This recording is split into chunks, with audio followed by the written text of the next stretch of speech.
ఆంధ్రప్రదేశ్ రాష్ట్ర ముఖ్యమంత్రి చంద్రబాబు రెండవ రోజు మహానాడులో యోగాంధ్ర తీర్మానం ప్రవేశపెట్టారు. ఈ సందర్భంగా ఆయన మాట్లాడుతూ టెక్నాలజీ యుగంలో ఉన్నాం, ఒత్తిడితో ఉన్నాం. గత 5 ఏళ్లలో పార్టీ కార్యకర్తలు ఎంతో ఇబ్బంది పడ్డారని తెలిపారు. యోగాను ప్రతి ఒక్కరూ అలవాటు చేసుకుని సాధన చేయాలని సూచించారు. 11వ అంతర్జాతీయ యోగాను ఆంధ్రప్రదేశ్ కేంద్రంగా పెట్టాలని ప్రధానమంత్రి నరేంద్ర మోదీ కోరారు. జూన్ 21వ తేదీన విశాఖపట్నంలో జరిగే యోగా డే చారిత్రక ఘటన. ప్రతి ఒక్కరూ యోగాను తమ జీవితంలో భాగం చేసుకోవాలని కోరారు. ఓకే మా గుడ్. అందరికీ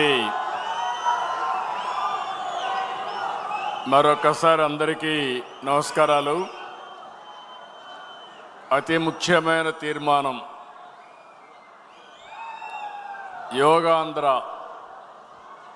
ఈ తీర్మానాన్ని ప్రవేశపెట్టడమే కాకుండా మీ అందరికీ విజ్ఞప్తి చేస్తున్నా, మన రాష్ట్రాన్ని యోగాంధ్రగా తయారు చేయాల్సిన బాధ్యత మనందరిపైన ఉంది. మనమందరం కూడా ఆధునిక యుగంలో ఉన్నాం, టెక్నాలజీ రెవల్యూషన్లో ఉన్నాం. సెల్ ఫోన్ లేకపోతే ఉండలేకపోతున్నాం. సెల్ ఫోన్ ఉండడమే కాదు, సెల్ ఫోన్ చూడలేకపోతే కూడా ఉండలేకపోతున్నాం. ఎప్పటికప్పుడు బిజీగా ఉంటున్నాం. దీనివల్ల టెన్షన్లు కూడా అదే మాదిరిగా ఉంటాయి. గడిచిన 5 సంవత్సరాల్లో మీరు పడిన టెన్షన్ నేను చూశాను.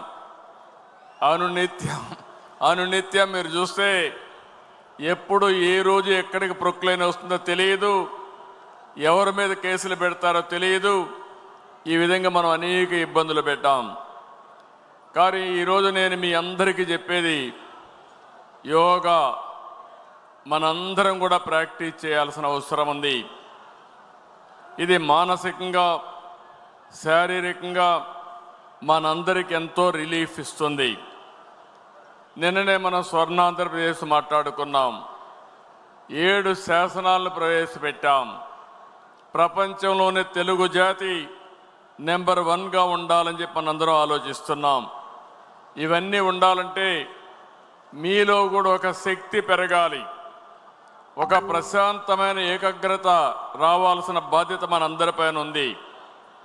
దానికోసమే ఇటీవల ప్రధానమంత్రి గారు నన్ను అడిగి, ఏదైతే 11వ ఇంటర్నేషనల్ యోగా డే పెడుతున్నాం, ఆ ఇంటర్నేషనల్ యోగా ఆంధ్రప్రదేశ్లో కేంద్రంగా పెడితే బాగుంటుంది, విశాఖపట్నంలో పెడదామని వారు నాకు సజెస్ట్ చేశారు. నేను ఇమ్మీడియట్గా ఒప్పుకున్నాను.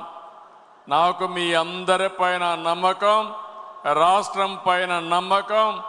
అందుకే ప్రపంచంలోనే జూన్ 21 జరిగే యోగా డే ఒక చరిత్ర సృష్టించబోతున్నామని చెప్పి నేను మీకు తెలియజేస్తున్నా.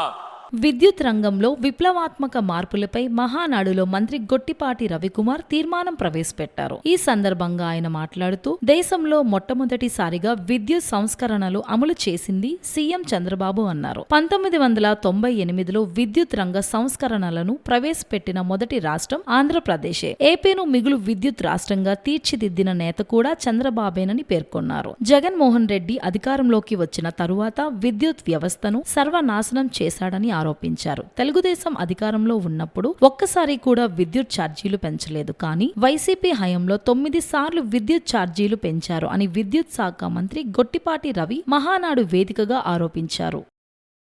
ఇవాళ మహానాడు వేదికగా విద్యుత్ రంగ సంస్కరణలు పురోగతి మీద తీర్మానాన్ని ప్రవేశపెట్టే అవకాశం ఇచ్చిన ముఖ్యమంత్రి గారికి ధన్యవాదాలు తెలియజేసుకుంటూ, మన ముఖ్యమంత్రి గారు పదే ఒక మాట చెప్తూ ఉంటారు. ఒక రాష్ట్రం ఆర్థికంగా అభివృద్ధి చెందాలంటే విద్యుత్ రంగం పాత్ర చాలా కీలకమైందని చెప్పి కూడా మన బాబు గారు ఎప్పుడు కూడా పదే చెప్తూ ఉంటారు. 1995లో ముఖ్యమంత్రిగా అధికారం చేపట్టిన తర్వాత ఈ దేశంలో విద్యుత్ సంస్కరణలు తీసుకొచ్చిన రాష్ట్రం ఏదైనా ఉందంటే అది ఆంధ్రప్రదేశ్ రాష్ట్రం. ముఖ్యమంత్రి నారా చంద్రబాబు నాయుడు గారు అని చెప్పడంలో ఏమాత్రం కూడా సందేహం లేదు. అదేవిధంగా రాష్ట్ర విభజన తర్వాత, విభజన ముందు 2004-14లో ఈ రాష్ట్రంలో విద్యుత్ వ్యవస్థ పరిస్థితి ఏ విధంగా ఉండేదో మీ అందరికీ తెలియంది కాదు. రోజుకి 5 నుంచి 6 గంటలు కరెంటు కోతలు, అదేవిధంగా ఎక్కడన్నా వ్యాపారస్తులు సాయంత్రం పూట పవర్ తోటి ఇండస్ట్రీస్ నడపాలంటే విపరీతమైన ఫైన్లు వేసే పరిస్థితిలోకి విద్యుత్ వ్యవస్థని తోసేయబడిందన్నమాట.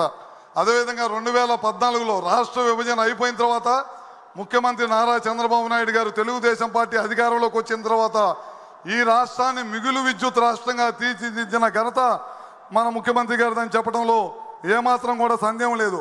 24 గంటల కరెంటు ఇచ్చే కార్యక్రమం తీసుకొచ్చిన రాష్ట్రంగా మిగిలిపోయింది.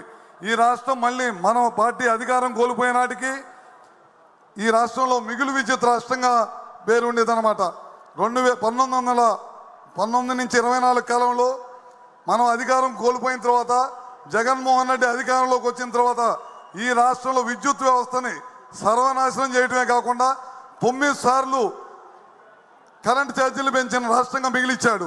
అదేవిధంగా వ్యవస్థలన్నీ కూడా సర్వనాశనం చేయడమే కాకుండా ఈ రాష్ట్రంలో పెట్టుబడిదారులందరినీ కూడా తరిమి కొట్టిన ఘనత జగన్ రెడ్డి అని చెప్పడంలో ఏమాత్రం కూడా సందేహం లేదు. రాష్ట్రం సర్వనాశనం చేయడమే కాకుండా తన అయ్యాయులకు అందరూ కూడా దోసిపెట్టి 1,29,000 కోట్లు బకాయిలు చేసి ఇవాళకు కూడా ప్రజల మీద భారం మోపే పరిస్థితికి ఈ రాష్ట్రాన్ని తీసుకొచ్చిన ఘనత జగన్మోహన్ రెడ్డిది. ఈ రాష్ట్రంలో 17 మంది ముఖ్యమంత్రులు అధికారం చేపడితే 20,000 మెగావాట్లు విద్యుత్ వ్యవస్థని స్థాపిస్తే అందుట్లో 15,000 మెగావాట్లు విద్యుత్ సామర్థ్యాన్ని ఒక్క చంద్రబాబు నాయుడు గారి టైంలోనే పెంచిందని చెప్పడంలో గర్వంగా ఫీల్ అవుతా ఉన్నాం. అదేవిధంగా మీ అందరికీ ఒక విషయాన్ని తెలియజేయాలి. గాంధీనగర్లో ప్రధానమంత్రి గారి అధ్యక్షతన రెన్యూబుల్ ఎనర్జీకి సంబంధించిన మీటింగ్ ఒకటి జరిగితే దాంట్లో వివిధ రాష్ట్రాల ముఖ్యమంత్రులు, విద్యుత్ మంత్రులు, దేశ నలుమూలల నుంచి వచ్చిన వ్యాపారస్తులు, బ్యాంకర్స్ అందరూ వస్తే ఒక్క చంద్రబాబు నాయుడు గారు మాత్రమే పవర్ పాయింట్ ప్రజెంటేషన్ ఇచ్చి ఈ దేశంలో పరదేశాల్లో ఉన్న వ్యాపారస్తులందరూ కూడా ఆకట్టుకున్న ఘనత చంద్రబాబు నాయుడు గారిది అని చెప్పి సభాముఖంగా మీ అందరికి కూడా తెలియజేస్తా ఉన్నాం. అదేవిధంగా మన రాష్ట్ర ప్రభుత్వం ముఖ్యమంత్రి గారు ఒకటే ధ్యేయంగా పెట్టుకున్నారు. 72 గిగావాట్లు విద్యుత్ గ్రీన్ ఎనర్జీని ఈ రాష్ట్రంలో నెలకొల్పాలి. విండ్, సోలార్, పిఎస్పీలు, గ్రీన్ ఎనర్జీ లక్ష్యంగా ముందుకెళ్తుంది ఈ రాష్ట్రం.